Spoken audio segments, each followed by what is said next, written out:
Hey everybody, this is Carlos Ocelot, founder and CEO of G2 Esports, former professional gamer, and wonderful bodybuilder, as you may have known. Of course, you know me for that, pretty sure. And you're watching Dancan's channel. Thorin, my man. Enjoy. Right, this is going to be another episode of Reflections, and my guest for this one is going to be Licorice, who is the new top laner of Team Dignitas. And normally, I'd obviously start at the beginning of the career stuff. Actually, since in your particular case, you have been conspicuously absent from the LCS, and obviously it wasn't through your own choice. So actually, let's just get a status update, right? You obviously have been out for a while because the team that you played on is no longer an LCS team, and you were waiting a while to see, what spot could you get back in the LCS, etc. What have you been up to the last few months? Like, what's it been like to have kind of a forced break in your career? I don't know. I mean, I started off by just taking a long break. Like, I think once I figured out that I wasn't going to get a spot for spring, I was like, all right, I just want to take some time off and make sure that, like first off, make sure that I want to come back and play in summer. Second, if I'm going to come back and play in summer, make sure that I'm like actually fresh, I'm not burnt out, that I'm in a good state, and that I'm going to be able to put in like a good performance that I can be proud of. Because I've been in this scenario before where I got cut from a team and I came back and I wasn't in a good mental space to perform well, and that was really, really hard. So I wanted to make sure that that wasn't going to happen again. So a lot of rest, and then decided I wanted to come back, started playing a lot of solo queue, reached out to all the teams as they got kind of knocked out of the season, and ended up on Dignitas. So yeah. One thing I thought was cool when I was looking up on the old wikis, all the original teams you were on before you got to the LCS, is you were there in the era where obviously there was relegations and promotions. And back then, I always think people don't talk about this that much now because we're obviously in the franchise era where you just have to be picked up by a GM, a coach or a GM has to say, I want this guy, and then sign a deal with you. I always think the thing back then that I know a lot of pro players liked about that system, believe it or not, even though there was flaws to it, was you kind of didn't have to go on having the in. You didn't have to have networking. If you were just good enough, you could actually beat the teams that were there, or beat the current players, and either just literally take their spot or get recruited as a result. Right? What did you think of this era? Did you enjoy the Challenger scene when it was around?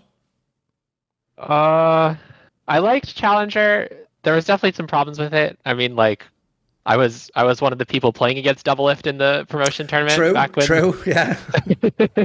You got loaned to Steve to help them get back into the LCS. So there was some minor issues. And that is kind of bullshit. That is like Michael Jordan just playing in some thing to deny you from getting out of the G League or something like that. That is kind of BS. I don't know. Yeah. That one's a pretty bad example. I'll give you that. Yeah. So I mean, the Challenger system definitely had its flaws, and I don't know. I mean, in spring, the thought definitely crossed my mind. I was like, oh man, if relegation was still a thing, I'd put a team together with all these players that don't have teams right now, and we'd probably take out the 7th or 8th place team. Yeah. So I think it definitely goes both ways. Were you someone back in this era when you were playing with the Frank Fang Gaming and eUnited, this sort of early era? Were you someone who actually thought similarly to that? Did you actually think I'm good enough to beat LCS already? If I play these people, I can beat them and getting over them? It was really hard to tell. I think when I went into Challenger, I mean, even when I'm climbing solo queue, each time it was a matter of testing myself to see if I was actually good enough to play at that level. So when I'm climbing Challenger, I'm want to see if I'm good enough to play solo queue against the best players. And then when I'm in the Challenger series, then it's okay, what is this going to be like? Am I going to be good enough to play against these players? And I don't think I had any idea of whether I was LCS level or not. When I did play against the LCS players in promotion, it didn't seem like there was a huge gap, and I think individually I did perform quite well, which helped give me confidence. But it just it felt like such a separate world that it was hard to be oh yeah, I'm definitely better than these guys before I'd ever played in it. This might sound like a strange way to phrase this question, but I think in general, one of my strengths is I'm pretty good at sort of getting a read on people and getting a sense from how they're talking about what they might think about something. So let me ask you a question, which is, whenever I'm thinking of up-and-coming players, even though a lot of, especially NA players, famously will trash talk, or they'll think in solo queue, I'm already better than this guy who's in the LCS, hey, he's washed, I'm better than this guy, right? Most of the time, people are used to the cocky up-and-coming pro, thinks he's really good. But in your case, I think you've actually done an excellent job with all your media stuff, because you're giving off this perception perception that you're just a super chill guy. You just really, But here's my question, though, Licorice. From the player I've seen play League of Legends, I can't believe that's totally who you are, though. I almost get the feeling it's the other way around. Like, you don't trash talk because you don't think you need to. Like, you just feel secure that you were better than people, or you're very good. Were you actually someone quite confident early on when you were coming into the scene?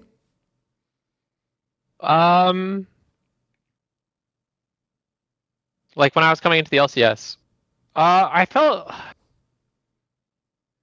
don't know. I mean, I felt really nervous. And then I think that because I had a lot of early success, I actually did develop quite an ego at that time when I was on C9, like especially in that first split. And that ended up being kind of a problem for me because it just had me have a harder time performing. Like it was just like my ego started getting in the way. So I think I do feel really confident in my skill as a player. I do think that I'm really good and I'm better than pretty much everyone in the LCS, at least in top lane. But the reason I don't trash talk is just because it gets in the way of me winning more. Like, it's not like I'm like, oh yeah, like don't trash talk, it's bad. Like, I mean, like I don't like it when people do it to me, but like I don't think anyone likes that. And it's just distracting for me. Like if I was the kind of player like APA is an example, it seems to not interfere with his play. It seems like true. it maybe even helps him. Like I don't know what goes on in that guy's head, but it just doesn't help me play better. So I don't do it. Like it's not really anything more complicated than that.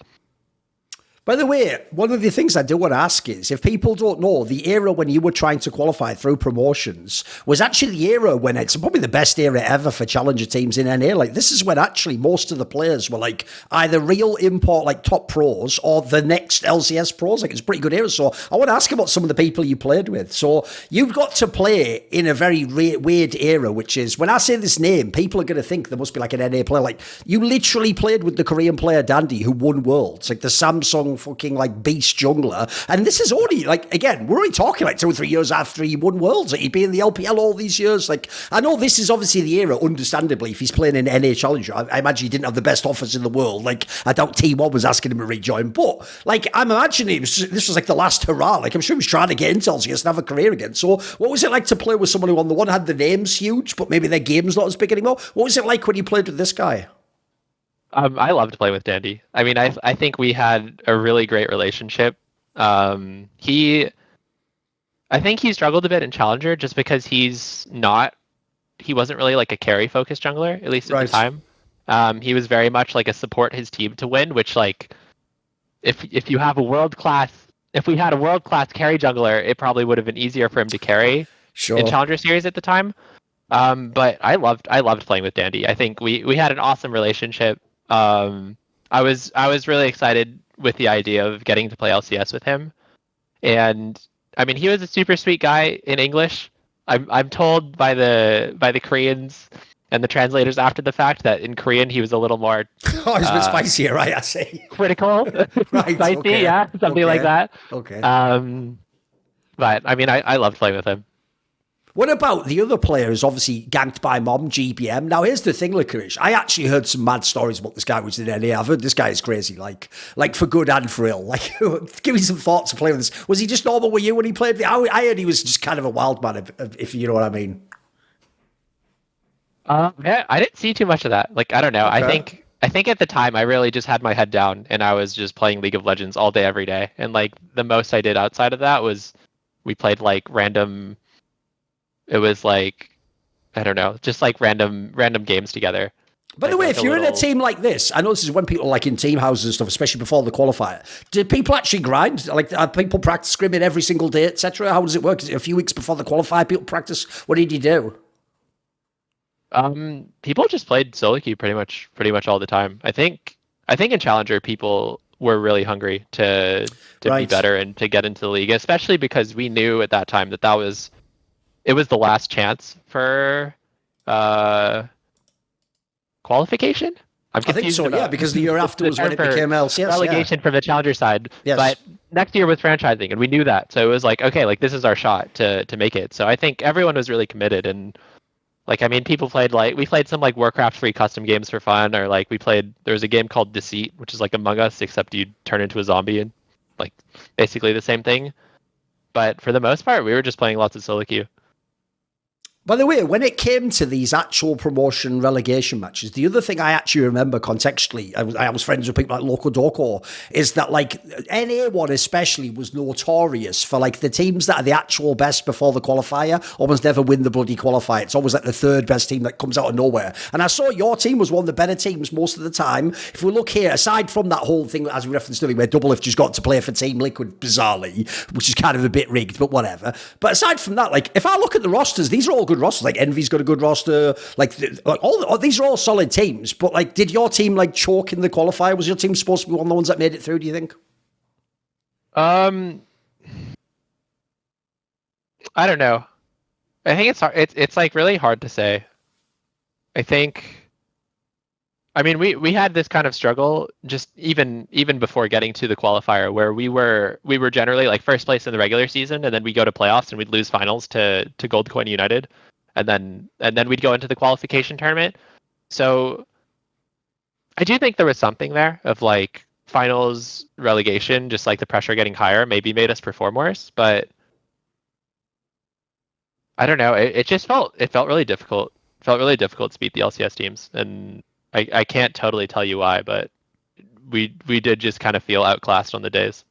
Right, obviously the Goldcoin United team was Loco Doco's team, if people don't know. Like, it's last hurrah trying to be a coach. And if people don't realise, he had mad stacked the deck himself. Like, he had actually, his old mate, fucking Madlife, was on the team. Then he had all the people he just knew from his career, like Thorin from TSM and, like, Fly from fucking Team Liquid. And what. Like, he just had all his old mates, basically. And I can tell you, right, he is actually mad as fuck to this day, like, Chris, about this. But, like, he actually does think that, like, the Steve thing's bullshit. And he basically thinks that his team should have been in the LCS. Were they actually good, his team? Should his team have been one of the qualified teams, do you think?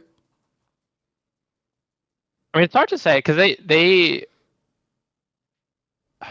I'm trying to remember how the promotion tournament works, but I think they got the chance to play against both teams. Like, you got to play against. I think so, yes.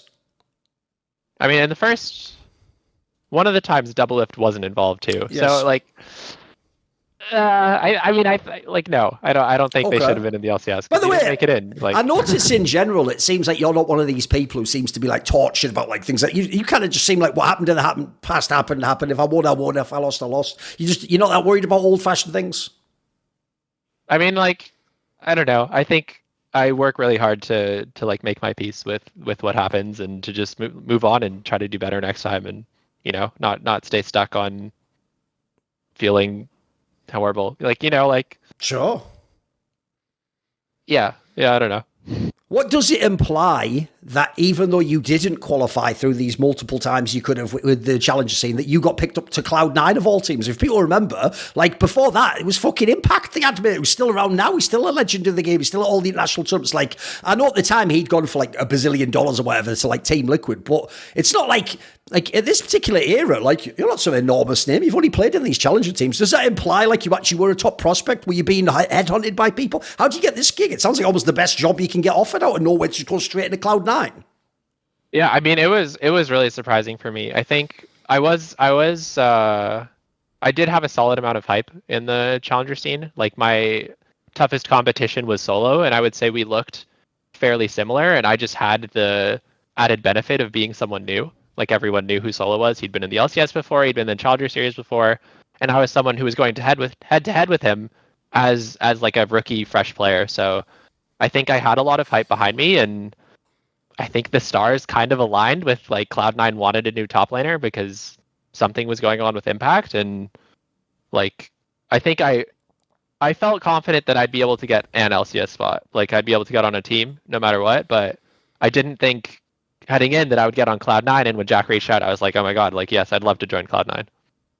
By the way, even the first split you had in the LCS, like the context is so off if people just look at a wiki, because it's going to show like you guys came 5th to 6th, right? First of all, in the regular split, if winning 11 games gets you 5th place, guys, I think you can already see that was a pretty good LCS split. This isn't one of these ones where there's like 2 frontrunners and bombs. If coming 11 wins gets you 5th place, and then in the playoffs, what actually happened was, because Team Liquid like chilled, you had to play them in the first round, and they won obviously like the next 4 splits. Like, I actually get the sense if people go back now, Cloud9's probably like, what, a top 3 team at this point in time? It's kind of like a hard done by split, right? Yeah, I mean, we really fell apart in playoffs, and a not small part of that was me. I think I really struggled in my first playoffs. Right. But we had, I think, in all 3 games against Team Liquid, and it was funny because the same thing happened with our challenger team at the time, actually. But in all 3 games against Team Liquid, we had like an 8 to 10k gold lead, and then we lost the game. And then our challenger team played like the next weekend, and the same thing happened to them. So I don't know like what was in the air, what were you eating, but there was like something going on where just, which is like totally crazy to think about, that if we could have just like closed out those games, then like the Team Liquid 4-peat would have never happened. And but yeah, I mean they were also a really tough opponent to play in that like first match section of the tournament, because they did go on to win 4 in a row. So I think it's both. You think that you actually struggled though in your first playoff outing? Was it different from what the normal matches are like or something? Yeah, I think the pressure just got to me a bit. Like I think I just didn't feel, I guess, like locked in, for lack of a better term. Like it just felt like, I don't know, it's hard to describe, but it's just like sometimes when I play solo queue, I'm like really into it and I'm like watching the map and paying attention to my lane and I'm like making good plays. And sometimes when I play solo queue, if I'm just like a little checked out and it's hard to pay attention and like I don't notice the jungler ganking me until he's like ganking me and that kind of thing. It was just a bit more like that. Like it was like the pressure got too high and like my bucket got kind of filled up, and like I think I just struggled a bit. Yeah. One thing I want to ask you is, in the summer, is the infamous summer where Reapered benches all those players. Piece of trivia, most people won't know, Licorice. You're the only one who didn't get benched. Like, what? Are you like the ultimate teacher's pass? I brought you benched every other player, even like Jensen, sneaking the biggest names in the team. Why were you the only person who didn't get benched? Also, how awkward and happy that you're the only one who never get benched and everyone else is coming in now. Give me some thoughts on this. Why weren't you benched? Well, me and Reapered, we had like a really good, tough, real conversation after that spring finals. Like he came into my room and he was like, "Hey man, like you really underperformed and a lot of your teammates don't really want to play with you anymore. And fucking hell, okay. You're just like, you're gonna have to step it up, and like here are the things I want you to do. Like you got to learn tanks, you got to do this, and like your macros got to get better, and I'll like help you make it happen. But like you really got to put the effort in, because like I think he was like, yeah, truth be told, like there aren't any great replacements for you right now. So like step up, do your best right now, or you know, like you're just like not gonna last you that long." And it wasn't like he wasn't a dick about it or anything. Like it was a really positive conversation. He was just like, "Hey man, like this is what's happening, and like get it together, or like this is gonna happen." And I worked my ass off in that off season. I played like 100 games of Ornn in solo queue, and just like it's like, okay, like I got to learn tanks. You know, like I don't want to get kicked from this team. I want to stay. I want to be a part of Cloud9 still. So I think that I mean for those reasons, I think are the reasons I didn't get benched. Like one, there weren't good replacements, or I think like had someone good been available, I might have just been gone after spring split.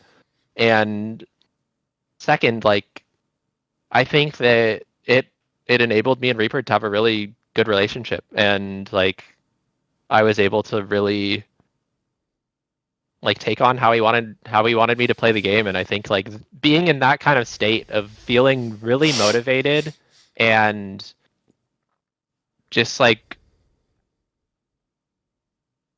really open to like feedback, I guess, because it was like I didn't have any other options, you know, like I think it just like helped me get a lot better really fast, and I think that's why I was the only person who didn't get benched during that period. Whenever people talk about that move and what a ballsy move it was from Jack to empower Reapered and then Reapered to like bench star players, like I mean, put it this way, Jensen left the team after this year. People don't know, like this is a pretty ballsy move. The part they don't emphasize enough, Licorice, is it had to actually work as well. Like it's only because the team started winning and then eventually like gradually brought people back in, and at the end it looked awesome. The team went to the finals, right? I've always wondered what would happen if they just lost, because I can tell you back then I knew some of the players in this team, and all I'll say is this: some of the players did not agree with this approach, and some of them even basically were sort of the opinion of like, well, just wait until, you know, my replacement loses like 3 LCS games and then we'll see what happens. Like I actually get the sense this wasn't like as obvious like a movie angle that everyone was on board with and it was just genius. Like it sounds like it was pretty awkward at the time and pretty tense inside the team.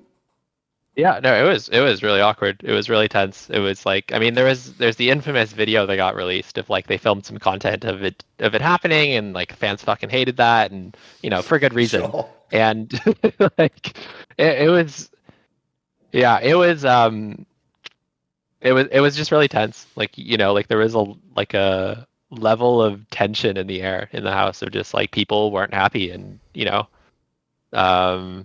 everyone had their own opinion about it, and it sort of ended up working out. It sort of didn't from a point of view, like Jensen left and went on to win 2 championships in a row. So like that's kind of a point against, but I don't know. I don't know. I'm glad I didn't have to make that decision. I just got to be there. Let me ask you the follow-up, because you were there, you saw all sides of it, and you actually just seem like a very honest person. It doesn't seem like you're trying to like mask what you thought. So here's what I would ask. I actually am a massive Reapered fan. If people don't actually, one of the reasons I'm a critic of this, because I think I can see beyond just all the good things. I think I can see some things I don't like as much. And so one thing I was very impressed with about this move is, it obviously is like, especially in a group of like young men who have all these big ego, it's the ultimate alpha move. It is sort of a weird, be like, hey, I'm like the one in charge of all this, guys. So like at the end of the day, if you fuck a job, I have to bench you. Like that's what I have to do, right? And it, like you said, it did work to some degree. It's, I mean, certainly one of the more successful attempts at this. What I would ask is this: did he go too far with it? Like, for example, I've heard that like some of the players didn't particularly like, for example, when he, like, it wasn't like he just benched people for attitude. It was like, you earn your way back in the team. He then started trying to do like fucking, like he was coma waves, like benching people like mid-series or whatever, like, now you're in, he's out and now you're back in. It's like, and like that did almost seem like you might have gone too far with that. Like, were you on board with it all? Was it all worth it in the end? Was some of it a bridge too far? Where are you at on that? I think it was weird in playoffs, I will say. I think that, like, I think he decided that in order to, like, have control of the team, and also, like, because at the time, like, Golden Glue and Keith are, I mean, I don't know how many of the people watching this now will know this, but they were notorious for being scrim gods. Yes. Like, they were just, like, absolute beasts in every scrim they ever played. And Reapered was like, well, we're having problems. These guys are fucking killing it in every scrim. They're also, like, top of Challenger League. Like, why wouldn't I put them in? But I will say in playoffs, like that was kind of where it got to that kind of murky space of like exactly what you're talking about, where they're like, let's lose a game or two and see what happens. You get into playoffs, you're in a best of series. We put, I think it was like versus TL, game 1, it's like Golden Glue and Fenskarian were in. They lose game 1 and immediately they get pulled out, and like Jensen and Blabber get thrown in. And like that is exactly what you were talking about. And like it, like I don't even know what you should do in that situation, but it's just like that is like when it started to get really funky. And just like people, I don't know, like people were just like really all over the place, because it was like you're practicing for finals, but you might not play. So like it was just this really weird kind of time and space. Yeah. Who is Reapered to you? Because the weird thing about this guy is actually a very complicated individual. I have to say, if people don't know him, they only know him from memes or the odd interview. One thing I'd say is very complicated about him is he seems simultaneously, this is actually what he was like as a player, as far as I know from talking to people in Korea, he seems simultaneously like he is kind of a genius who has his own perspective completely on the game and loads of ideas. But then I've also heard a lot of players tell me, as a coach, at the same time though, even if he might have like an angle on what he wants to do in draft, he can also be very empowering to players though, and he does want to know how you want to play and what you want to do and integrate this. So give me some sense of this guy. Seems like quite an interesting guy. Yeah, I mean, I think he's really, really smart. I think his biggest strength as a coach is being able to look at a player and see what they're good at, and like build the team around that. Like I think that is like by far his biggest strength, is he looks at a player, he's like, you're good at this champ, you're really bad at this champ. We're just like, or like this whole style, we're just going to like not play that. We're going to only play this. We're going to draft around this. And he's really good at just like building a team around his team strengths. I think that I don't actually know a single coach who's better at doing that than Reapered. But I think on the other side, I think the thing he struggles with is helping players improve at what they're bad at. Like I think it's like he spends so much time focusing on what you're good at that he just doesn't spend as much time as most people do on improving the things that you're bad at. And that, I would say, is probably one of his biggest weaknesses as a coach also. What is it like in your first ever year in the LCS to go all the way to the finals, then to beat TSM and go to Worlds? This sounds fucking like a movie, mate. This is pretty cool. Yeah, I don't know, man. That TSM series was just like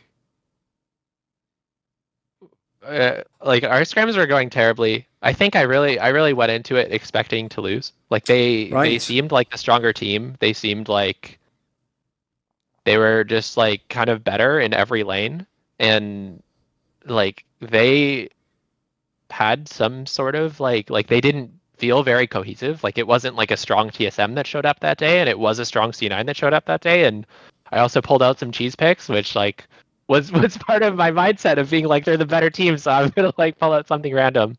But yeah, it was sick. It was awesome, you know. Like I came in expecting to lose, and we won. We went to Worlds. I was super cool. Yeah.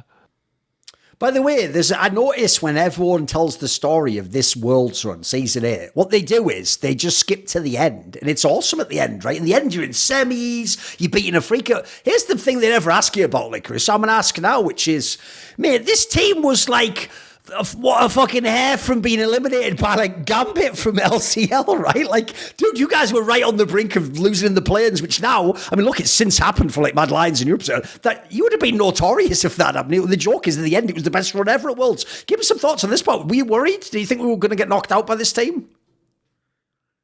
Yeah, it was scary. I mean, like plans was weird. I think we were a really weird team during plans. We were not performing well. I felt like I was actually performing really well. I think my version of the Worlds run, like the version that I've seen online, is that like I had a really rough quarterfinals and semifinals. Like that was like where I really struggled in the tournament. I thought that I played extremely well in the play-ins and in the group stage. Like I think that was like I was like a star player of the team during that period. And I don't know. Like man, it just we were a wreck. Like it felt really scary. I was scared we were gonna get knocked out of play-ins.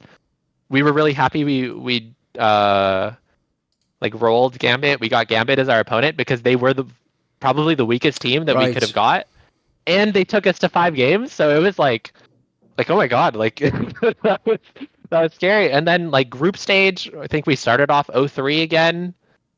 It was just like the whole tournament was just such a roller coaster. And then we ended up in semis, and I mean, and in quarters, like we rolled Afreeca, which were the weakest team that we thought also at the time. So it was like, I don't know. It was very lucky in a way, but at the same time, like we did get a lot better as a team over the tournament, and I think that people really showed up. Like I think that nisqy had a really awesome semifinals, quarterfinals stage of the tournament, and like I mean, and even after like that 0-3 start to the group stage, like people really showed up in a big way. By the way, in the actual group stage, you actually had a pretty tough group, if people don't remember. You had like the reigning world champions with Gen.G at the time, even though they obviously weren't as great, but they're still coming out of Korea as like the 3rd seed. You had Team Vitality, who was like whatever, like 3rd best EU team at the time. And RNG at the time was going for the Grand Slam. They were like the team that had won everything, had Uzi and all those guys. So a lot of people actually might look at this group and say, there's a world where you're maybe not even supposed to get out this group. Was it a tough draw for you? Yeah, I mean, I think it was looked at as the group of death at the time. Like it was like Gen.G and RNG were like the clear favorites to get out of the group, and then it was like us and Vitality would battle for who gets to flame who on Twitter. And I mean, I don't know. I think I want to say this was the first year of Gen.G being an org. I think it was. And this was like the start of their international non-success, which has recently ended. Congratulations to them. I thought that was awesome. But I think like they had a really rough tournament, and they came in looking like one of the favorites, and I think they totally flopped. So it like was supposed to be a really hard group, and I think in the end it wasn't actually that hard of a group. If you come and you start in the plains, as we've said, like the plains were kind of a bit sketchy and you guys were just getting out, and then you get a group of death like this, does that imply, since in the playoffs the team was a lot better, does that imply like the team worked its way into form during the event, was part of playing the scrims and stuff? What leveled this team up, do you think? Yeah, no, I think we got a lot better as we went along. Like I think we got to a certain point in group stage where it felt like the style that we were trying to play wasn't actually working for us. Like we were trying to play like a really slow, methodical, proper by the book League of Legends style, and we just like couldn't do it. You know, like we would play too aggressive at the wrong moments. We'd play too safe when it was finally our moment to do something, and just like we couldn't quite get a handle on it. And what we came down to is like, hey, let's just like trust ourselves and just fight them to the death. And that was like what we decided to do. And I think that it fit us a lot better, and people just like started to really like show up and play and trust themselves and trust each other. So yeah, I think we got way better as a team. I think that the Cloud9 that got out of groups would have crushed Gambit in the qualifying match. It's funny that you said earlier that during this year, in between spring and summer, was when Reapered told you, like, you got to learn to play tanks. Because obviously, like, the old World of League of Legends, I actually think at this tournament ended, mate, because if you remembers, this is the tournament where it suddenly flipped and the meta was insanely solo lane focused and everyone was playing bloody carries. I mean, people know this is the tournament, the Shy one, because he just fucking stomped everyone on all, like, the Aatrox and all that shit, right? So even though that was, like, the story coming into Worlds, I feel like that must have been awesome in your back pocket that you are a carry top laner, because the champions you got to play, like, differences in summer, mate. If I look it up, you're playing like fucking Dr. Mundo in like LCS. You actually get to play like all the carry chat, like Urgot and fucking Aatrox. This must have been awesome for you, this World's run. Yeah, no, it was fun. I really prided myself on my champion pool at the time of like being able to pull out. Like I felt like I had, I mean, at least until Viktor showed up, like that was a problem. But until Viktor showed up, it was like I felt like I had answers to all of the champions. Like I had a bigger functional champion pool than everyone else at the tournament. Like when someone picked Aatrox, I could play Hecarim. When someone picked Urgot, I could play Lissandra.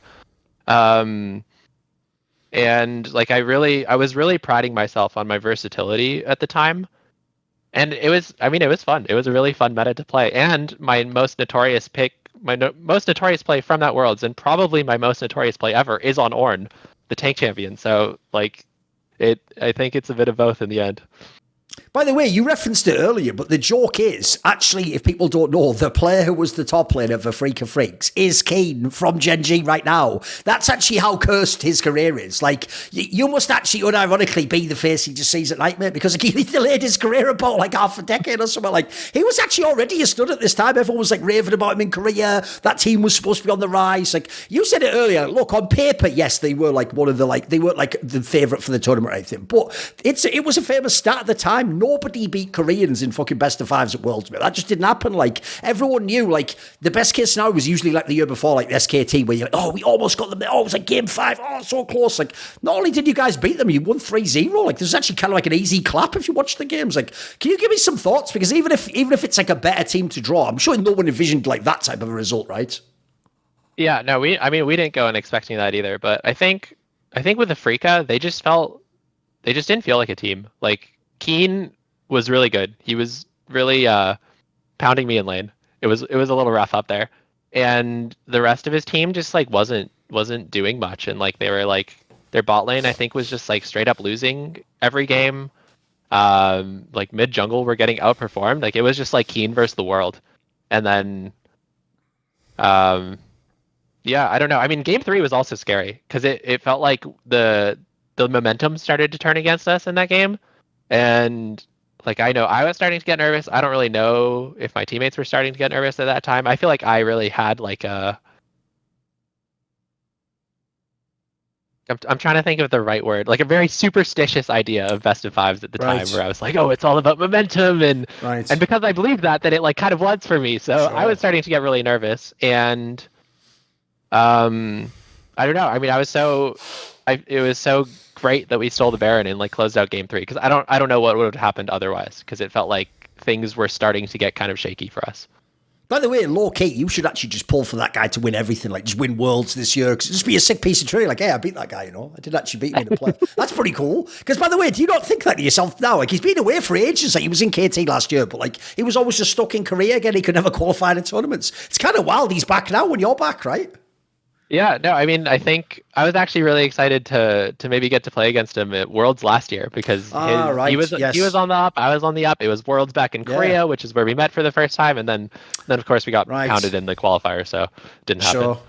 Sure. Right. What about in the semi-finals when you guys played FNATIC? You nailed it earlier because this is the context I was going to bring up, which is, bro, what are the odds, right? What are the odds that the team I play in the semi-final of the World Championship, their fucking top laner was secretly a one trick on Viktor, which now in this one tournament has just become like insanely OP. And as I said earlier, the whole year we've been playing the old meta of like 5v5 front to back team fights, tank top lane. That's why RNG had that player, if people don't know. And then suddenly at Worlds, it's all carry top laners, and this motherfucker's just like played 1 million games privately on Viktor. Like, that just feels like bad luck there, mate. You know what I mean? Like, what are you going to do about that? There's nothing you can really do, is there? Yeah, I mean, draft was a problem. We really like ran out of bans at that point in the tournament, and this is also back when there was only 3 bans as well, guys. It wasn't like the 5 now. Yeah. Yeah, so we made the choice to leave Viktor open. I thought I had Echo prepared into it, and I will say, part of what hounded me in those games, like if you go back and watch them, Broxa and Caps really beat me up. Like, oh, did they just gank you all the time? Yeah, like there was a few moments where it's like every time my lane was going well, you know, I like got the tempo advantage, I ulted back to lane, I was gonna like push out a wave and get a better base, and then it's like Rek'Sai's in the bush or like LeBlanc is in the bush randomly. So like I do think it was less one-sided than it looks like. I mean, I might be coping a little bit, but I mean it was rough. The series versus Fnatic was definitely rough. The other thing I would say is this, though, even though absolutely at this tournament, this was like part of the rise of Europe, obviously, and there's a reason why Caps in G2 next year was amazing. Even so, though, if you are playing a fellow Western team, you have to think there's a chance we could have been in the final, right? There's a world where you wake up and it goes differently, you win that match. Yeah, I mean, I think at that point, I mean, me and Reapered had a conversation the day before because we played, I think it was like Saturday was when IG and G2? Was it G2 played? Yep. And then Sunday was when we played FNATIC. And we were sitting in the cafeteria, we were watching IG play G2, and they were just pounding G2. And we were like, well, I think I turned to Reaper and I was like, well, tomorrow we play for second place. And he was like, yeah. They were pretty insane, like. No, they were really good. I mean, we scrimmed them a few times, and it was like, what would happen is the game would like play really normally. Like it would be like a normal game, would be like doing pretty well. And then somewhere between 15 to 20 minutes, we would end up team fighting them and we'd get 5 for 0 aced, and then the game would be over. And it happened like 3 or 4 scrims in a row where just like the exact same thing happened, and the game's very playable.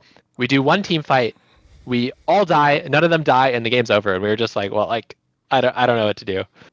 By the way, in general, you must have had some insane scrim practice because the other side of the bracket was the loaded one. That was the one with RNG and Katie Rolster. And that must have been insane practice that week.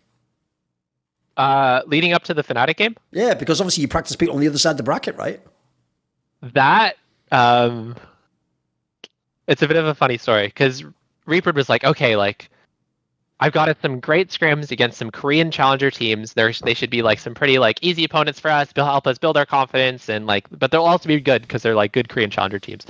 So those 2 Korean challenger teams were Damwon and Griffin, which was, I think that was Chobi's team at the time. So it was like, and they pounded us. And like the word on the street was they were pounding Fnatic, they were pounding everyone was getting pounded by these Korean challenger teams. Okay. So it was actually like, I don't know. I think it was part of what had us really struggle because it was a real blow to our confidence. And I don't know what happened to the other teams, but I know for me at least, it was like we were getting pounded by these Korean challenger teams while we're supposed to be top 4 in the world. And I was like, I don't know what's going on, man. Thing is, though, I'm sure like a year later, though, when you saw like Griffin's like top of the LCK and like damn ones, I'm sure eventually you were like, oh, they were actually just insane. They weren't just fucking challenging. Yeah. Like, okay, right.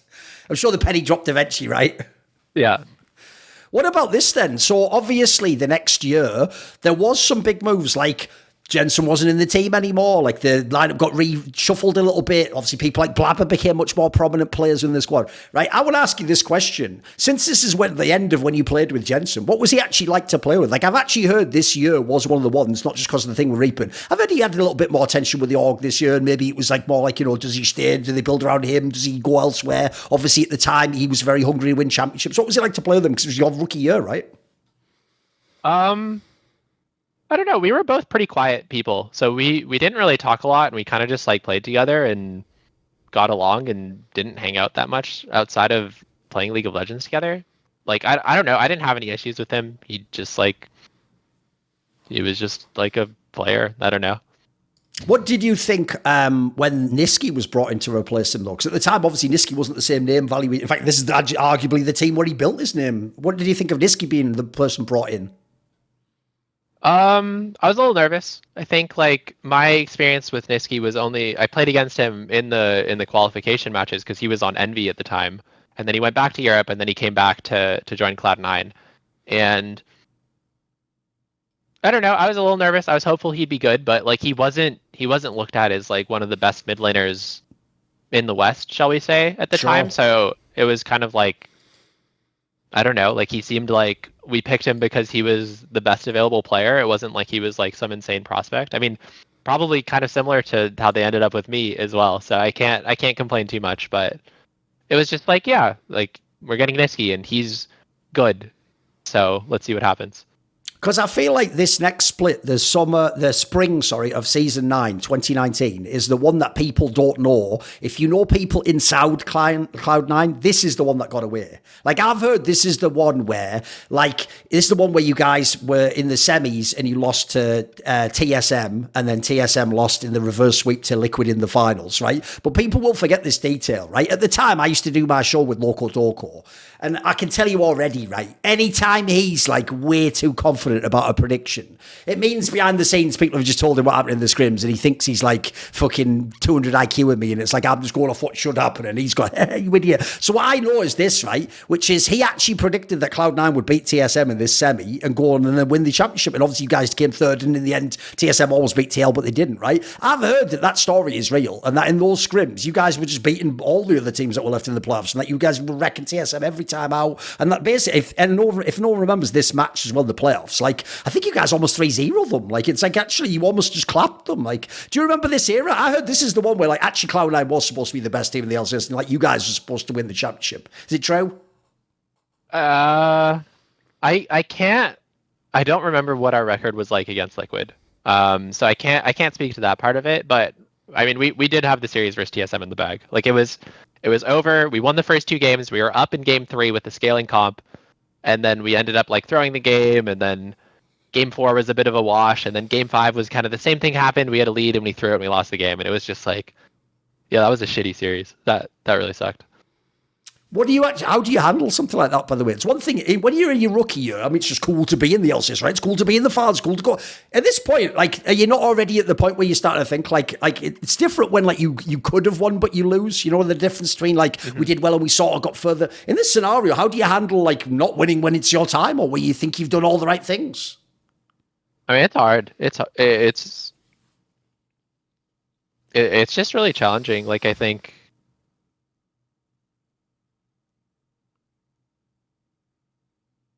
I don't know. I just try to figure out what I could have done better. Although at the time, I'll say like I definitely did a little bit of blaming my teammates at the time and just like coping a little bit. Did you just think individually? Were you at your peak at the time? Did you feel as though like you were playing well enough to win and other people fucked up or something? I felt like. I actually think that I struggled against Broken Blade. I think I want to say he was the top laner at the time for TSM. I think he was like probably my toughest matchup in the LCS, where he was the player that I just like struggled against the most. And I don't think I was like getting pounded by him, but I think I wasn't coming out with like leads generally. I was generally coming out like slightly behind in lane. So that was part of it. But I mean, I was just really frustrated because we had control of the game, and then I think it was like we had. If this is the game I'm thinking of, we had like Zillion Jinx. Like we had a Zillion Jinx comp. We had Zillion mid. We had Jinx bottom. They were both ahead. It was like the game was really easy, and then they just like messed up a few team fights and we lost. So I was just feeling frustrated with them, and like yeah, it's like not the most productive way to feel. And like if I could go back in time, I would definitely handle it differently. But at the time, that's how I felt. I think in context, though, understandable. I mean, this is after you've only had 1 year. Like I said, you've been in the finals already with C9. You've been to semis at Worlds. I actually think, like I said, that Worlds for me built your reputation. After this, everyone was super hyped. Like, and they weren't just like, this is like a good player. They were like, well, we should just build around this guy. Like, he's from NA and he's like a top player. Look, he beat all these players. Like, at the time, like, I could understand, like, people call it ego, but you should be incredibly confident, right? I'm sure you thought at the time, like, everything's going sick in my career, right? Yeah, I mean things were going really well, and I mean I was really frustrated about Broken Blade, but everything else is going really, really well. By the way, are you someone where, I know this was the era where it's actually what was bothering Reapered for a long time. Obviously, the problem with Cloud9 was they were like this. They used to always be in the semis as a lock, maybe in the finals, but then they didn't win it this time. Was there a sense within the org from people like Jap and like Reapered, like it's super important to win? Like that's there's a weight over us a little bit? Was there any sense like that?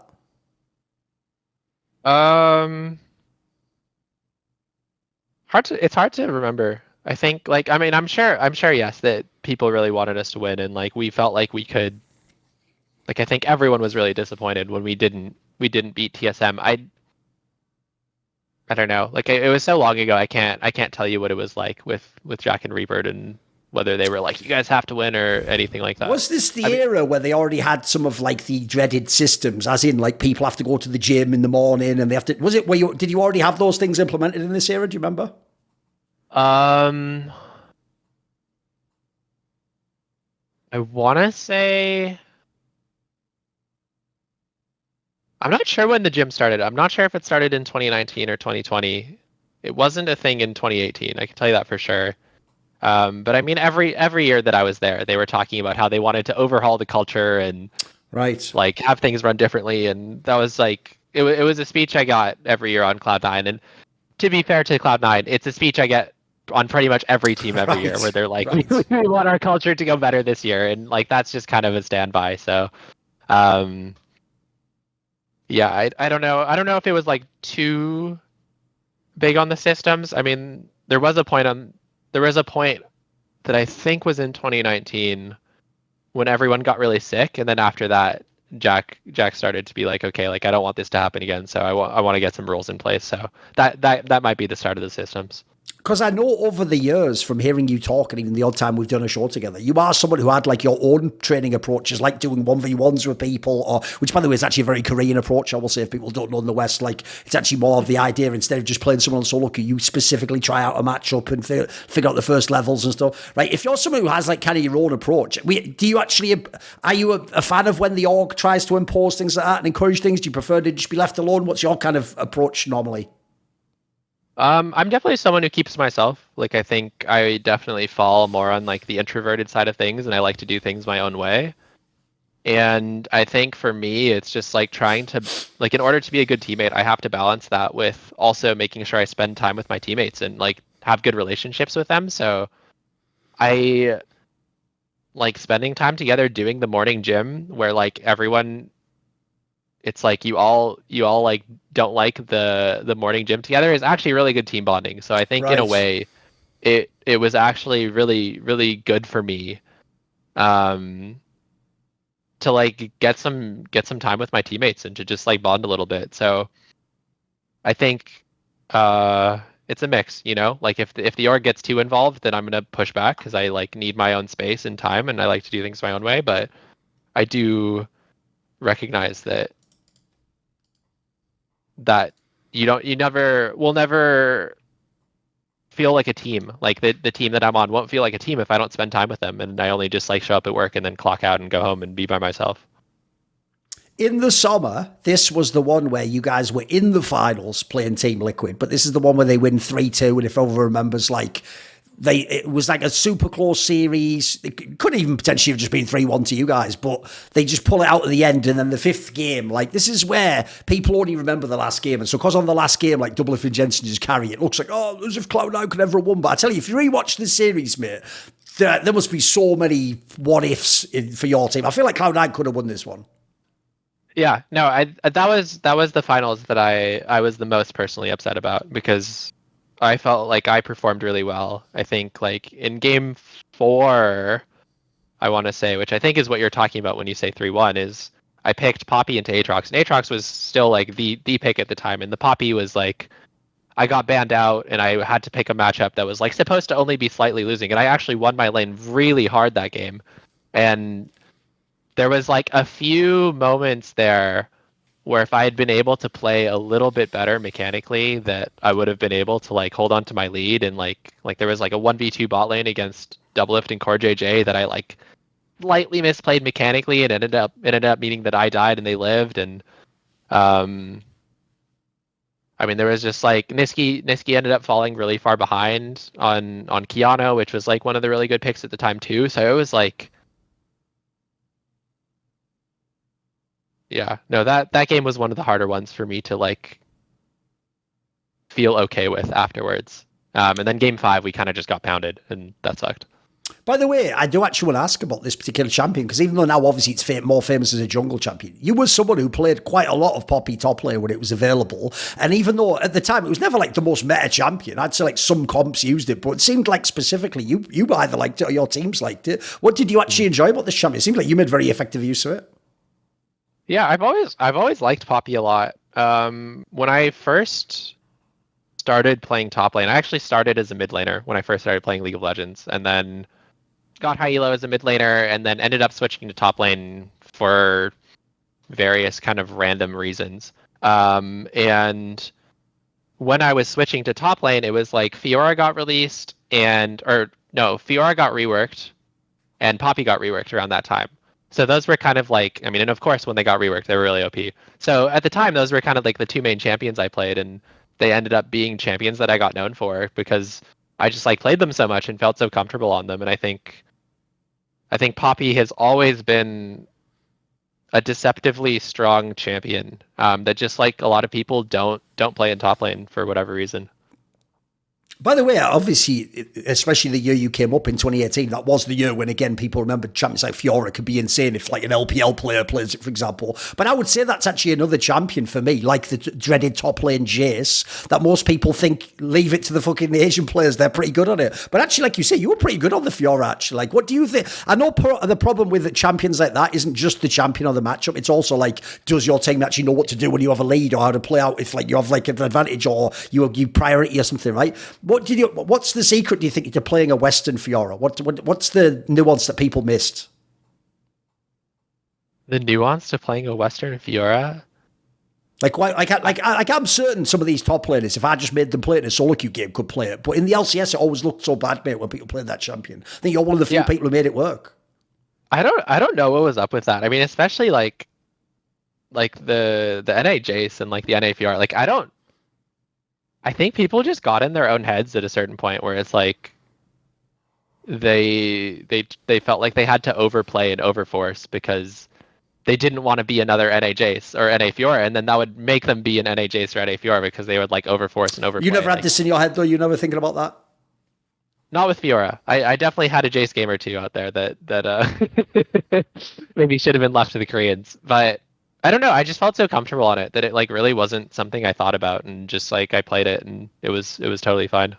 In this esports world, it can seem like everyone's against you, but I've always got the Skrilluminati, my Patreon community, riding with me, and it is thanks to the support of the following people this video and all of them on my channel are made possible: Matt Pugnaccio Rakula, Ahmed Haju, Frisky, Tosh, Jensen Go, Animosity, Toucan, Tobias Bernasconi. If you've ever watched my videos, you know now I'm going to give a massive shout out to Jerky's Minion, the main man. Do you want to suggest a topic or a guest for my content? You want teasers? Find out who the upcoming interview guests are. Maybe you want to ask me a question. I tend to answer them at length in my video AMA. Do you want to take part in one of those Dignitas discussions where we talk about what you're interested in esports? Well, if any of these perks or more appeal to you, put your money where your mouth is. Join the Skrilluminati today, where in the description box below is a Patreon link.